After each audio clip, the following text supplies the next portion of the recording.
بسم اللہ الرحمن الرحیم۔ السلام علیکم ورحمۃ اللہ وبرکاتہ۔ امیر المومنین، کیا آپ نے مجھے پہچانا؟ ادھیڑ عمر کے ایک وجیہ آدمی جن کا لباس گرد آلود تھا اور چہرے پر تھکان اور تعجب کے آثار نمایاں تھے۔ مسجد نبوی میں یہ الفاظ امیر المومنین حضرت عمر فاروق رضی اللہ تعالیٰ عنہ سے مخاطب ہو کر کہہ رہے تھے۔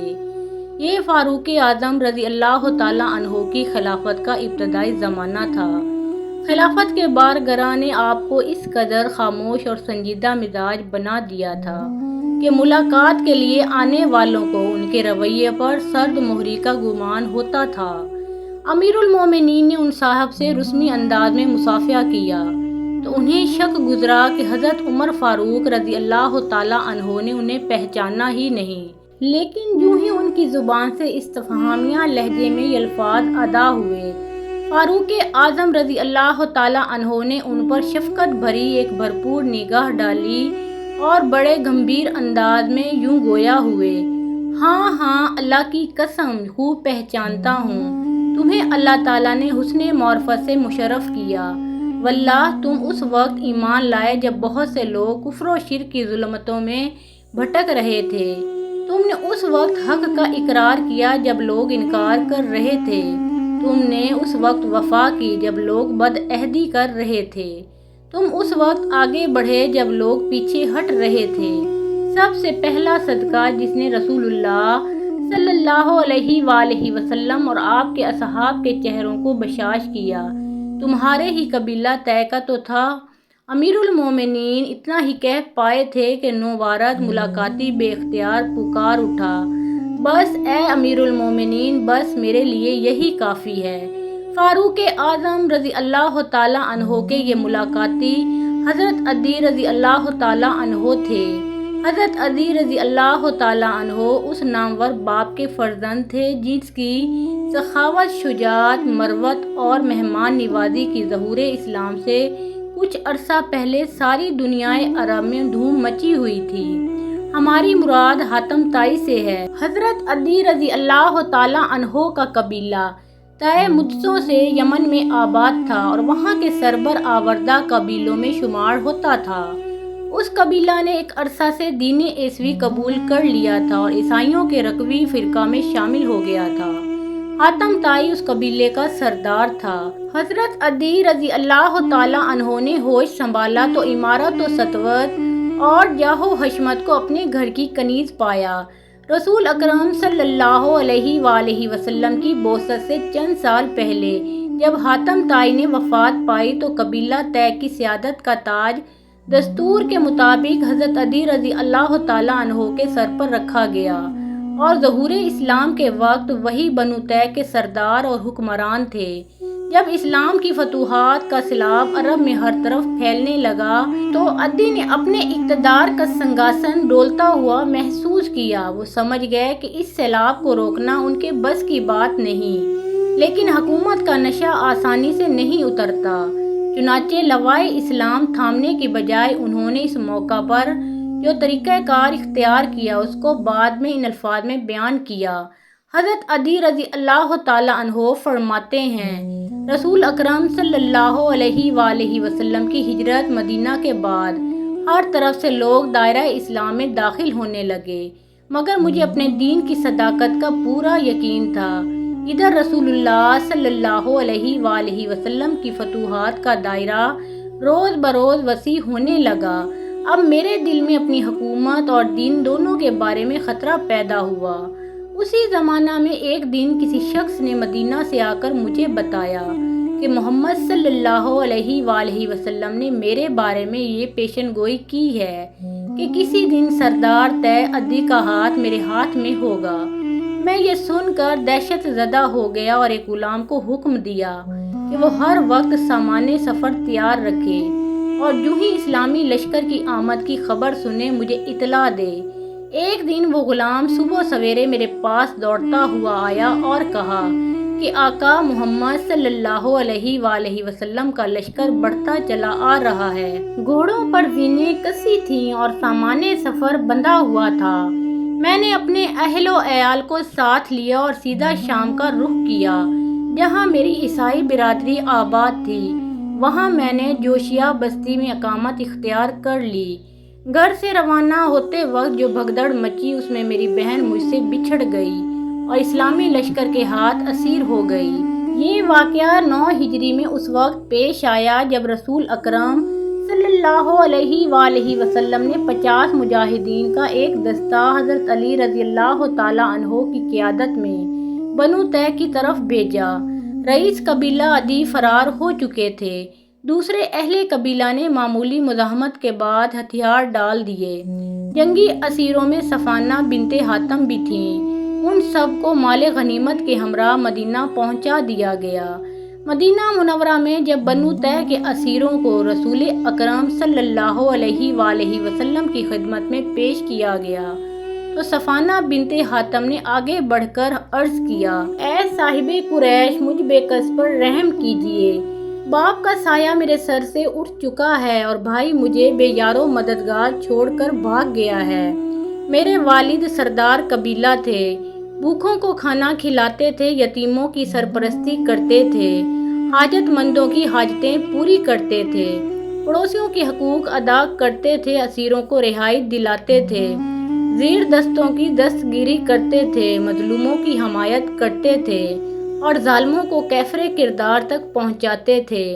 میں اس حاتم تائی کی بیٹی ہوں جس کے در سے کبھی کوئی سائل خالی ہاتھ نہیں گیا تھا۔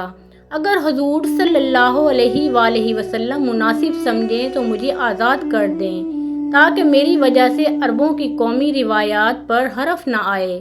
حضور اکرم صلی اللہ علیہ وآلہ وسلم نے صفانہ بنت حاتم کی باتیں سن کر ارشاد فرمایا، اے خاتون، جو صفات تو نے اپنے والد کی بیان کی ہیں یہ تو مسلمانوں سے مخصوص ہیں۔ اگر تیرے والد زندہ ہوتے تو ہم ان سے اچھا سلوک کرتے۔ اس کے بعد آپ صلی اللہ علیہ وآلہ وسلم نے صحابہ کرام سے مخاطب ہو کر فرمایا، اس عورت کو چھوڑ دو، یہ ایک نیک خصلت باپ کی بیٹی ہے۔ کوئی معزز شخص ذلیل ہو جائے اور کوئی مالدار محتاج ہو جائے یا کوئی عالم جاہلوں میں پھنس جائے تو اس کے حال پر ترس کھایا کرو۔ حضور اکرم صلی اللہ علیہ وآلہ وسلم کے ارشاد کے مطابق صفانہ بنت حاتم کو رہا کر دیا گیا، لیکن وہ اپنی جگہ پر کھڑی رہیں۔ حضور اکرم صلی اللہ علیہ وآلہ وسلم نے پوچھا، کیوں، اب کیا بات ہے؟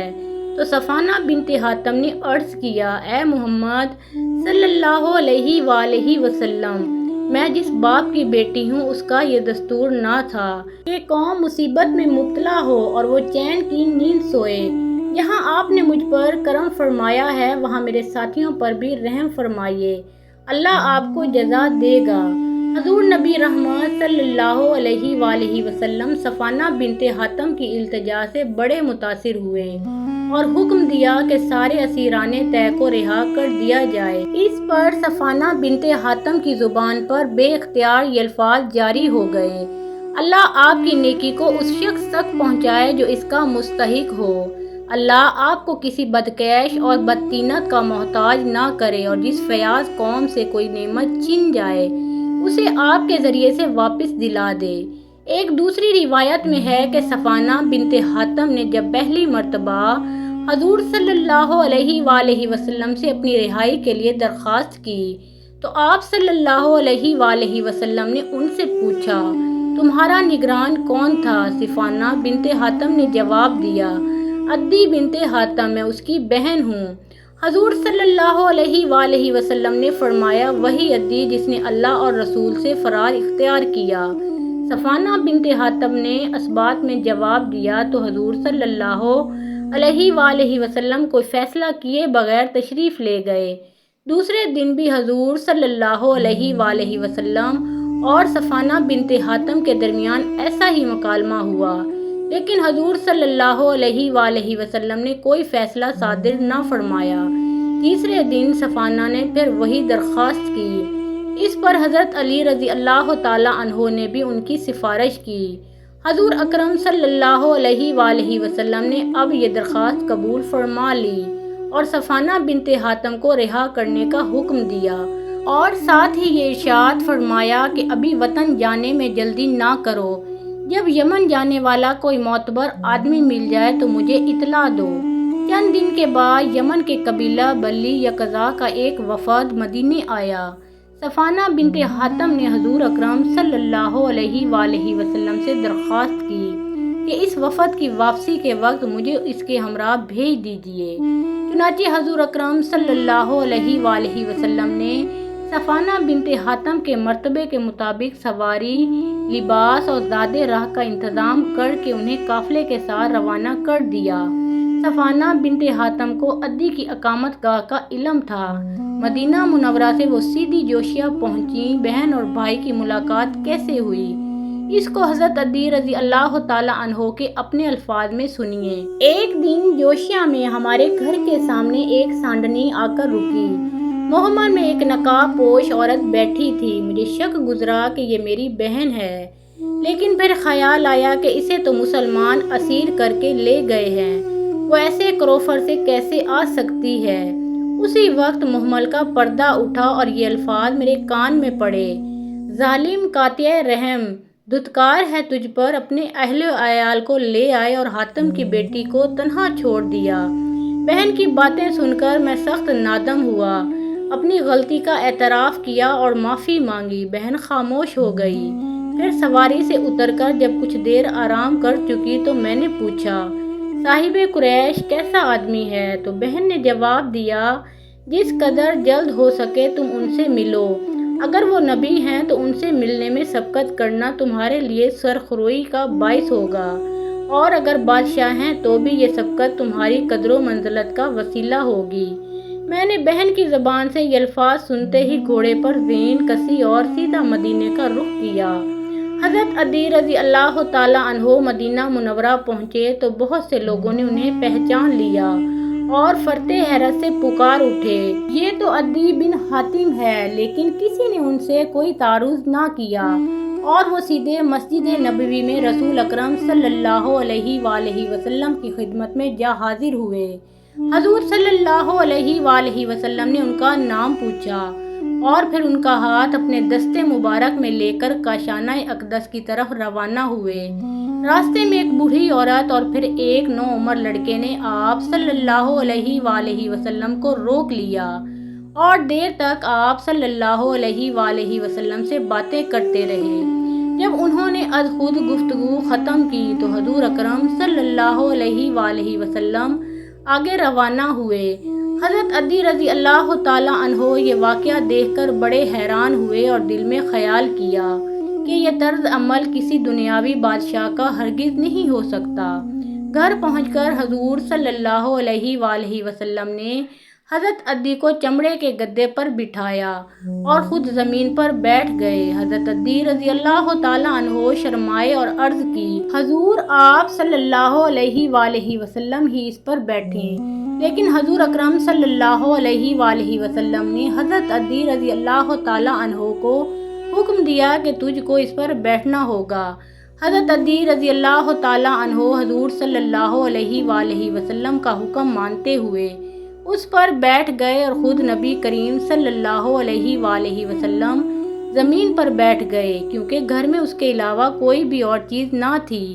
حضور صلی اللہ علیہ وآلہ وسلم کا اخلاق کریمانہ دیکھ کر حضرت عدی کو پختہ یقین ہو گیا کہ یہ دنیاوی بادشاہ نہیں ہے۔ اب حضور صلی اللہ علیہ وآلہ وسلم اور حضرت عدی کے درمیان گفتگو شروع ہوئی۔ اس گفتگو کی تفصیل خود حضرت عدی نے بعد میں اس طرح بیان کی۔ حضرت عدی رضی اللہ تعالیٰ عنہ فرماتے ہیں کہ پھر آپ صلی اللہ علیہ وآلہ وسلم میری طرف متوجہ ہوئے اور فرمایا: کیا تم نصرانیت اور لادینیت کے مابین مذبذب تو نہیں؟ میں نے عرض کی: بالکل آپ کا ارشاد درست ہے۔ پھر آپ صلی اللہ علیہ وآلہ وسلم نے فرمایا: کیا تم اپنی قوم کے مال و دولت میں سے چوتھائی حصہ نہیں لیتے، جو کہ خود تیرے دین کی روشنی میں تیرے لیے حلال نہیں ہے؟ میں نے کہا: بالکل آپ صلی اللہ علیہ وآلہ وسلم نے درست فرمایا، اور مجھے اس بات کا یقین حاصل ہو گیا کہ آپ صلی اللہ علیہ وآلہ وسلم اللہ تعالیٰ کے سچے رسول ہیں۔ پھر آپ صلی اللہ علیہ وآلہ وسلم مجھ سے مخاطب ہوئے اور ارشاد فرمایا: عدی شاید تجھے دین اسلام قبول کرنے سے مسلمانوں کی موجودہ حالت زار اور غربت و مفلسی روک رہی ہو۔ اللہ کی قسم ان قریب ایک دن ایسا آئے گا کہ مسلمانوں میں مال اتنا وافر ہو جائے گا کہ کوئی شخص تمہیں صدقہ قبول کرنے والا بھی نہیں ملے گا۔ اے عدی رضی اللہ تعالیٰ عنہ، شاید تجھے اس دین کو قبول کرنے سے مسلمانوں کی قلت اور دشمنوں کی کثرت کا احساس روک رہا ہو۔ اللہ کی قسم تم ان قریب سنو گے کہ پورے خطہ عرب میں اسلامی پرچم لہرائے گا اور ہر سو امن کا ایسا ماحول ہوگا کہ ایک عورت تنہا اپنی سواری پر قادسیہ سے روانہ ہوگی اور بے خطر سفر کرتی ہوئی مدینہ منورہ پہنچے گی۔ دوران سفر اللہ تعالیٰ کے سوا اس کے دل میں کسی کا بھی ڈر نہ ہوگا۔ اے عدی رضی اللہ تعالیٰ عنہ، شاید تجھے اس دین کو قبول کرنے سے یہ احساس روک رہا ہو کہ آج حکومت و سلطنت غیر مسلموں کے قبضہ میں ہے۔ اللہ کی قسم تم ان قریب یہ خبر سنو گے کہ سرزمین بابل کے سفید محلات کو مسلمانوں نے فتح کر لیا ہے اور کسریٰ بن ہرمز کے خزانوں کو اپنے قبضہ میں لے لیا ہے۔ میں نے تعجب سے دریافت کیا، کسریٰ بن ہرمز کے خزانوں پر مسلمانوں کا قبضہ؟ تو آپ صلی اللہ علیہ وآلہ وسلم نے فرمایا، ہاں، مسلمان کسریٰ بن ہرمز کے خزانوں پر قابض ہو جائیں گے۔ جناب عدی رضی اللہ تعالیٰ عنہ فرماتے ہیں کہ یہ باتیں سن کر میں بہت زیادہ متاثر ہوا اور کلمہ شہادت پڑھ کر دائرہ اسلام میں داخل ہو گیا۔ حضرت عدی رضی اللہ تعالیٰ عنہ نے طویل عمر پائی۔ آپ اکثر فرمایا کرتے تھے کہ 2 نشانیاں تو پوری ہو چکی ہیں، تیسری ابھی باقی ہے، اللہ کی قسم وہ بھی پوری ہو کر رہے گی۔ میں نے بچشم خود دیکھا کہ ایک عورت تنہا اپنی سواری پر قادسیہ سے چلی اور بلا خوف و خطر سفر کرتی ہوئی مدینہ منورہ تک پہنچ گئی، اور میں اس لشکر میں بذات خود موجود تھا جس نے کسریٰ کے خزانوں کو اپنے قبضہ میں لیا، اور میں حلفیہ طور پر کہتا ہوں کہ تیسری نشانی بھی یقیناً پوری ہو کر رہے گی۔ اللہ تبارک و تعالیٰ نے اپنے پیارے نبی صلی اللہ علیہ وآلہ وسلم کو سچ کر دکھایا۔ تیسری نشانی حضرت عمر بن عبدالعزیز رحمۃ اللہ علیہ کے دور خلافت میں پوری ہوئی۔ مسلمانوں کے پاس مال و دولت کی اس قدر فراوانی ہو گئی تھی کہ زکوٰۃ لینے والا کوئی محتاج و مفلس نہیں ملتا تھا۔ بلا شبہ رسول اقدس صلی اللہ علیہ وآلہ وسلم نے سچ فرمایا، اور حضرت عدی بن حاتم طائی رضی اللہ تعالیٰ عنہ کی قسم بھی پوری ہو گئی۔ محترم ناظرین، پیارے آقا محمد مصطفیٰ صلی اللہ علیہ وآلہ وسلم کا پیارا نام ایک بار کامنٹ سیکشن میں ضرور لکھیں، اور اگر ویڈیو پسند آئی ہو تو لائک شیئر کریں۔ مزید اسلامی واقعات اور سبق آموز کہانیاں سننے اور دیکھنے کے لیے ہمارے اس چینل کو سبسکرائب کریں۔ اللہ آپ سب کا حامی و ناصر ہو۔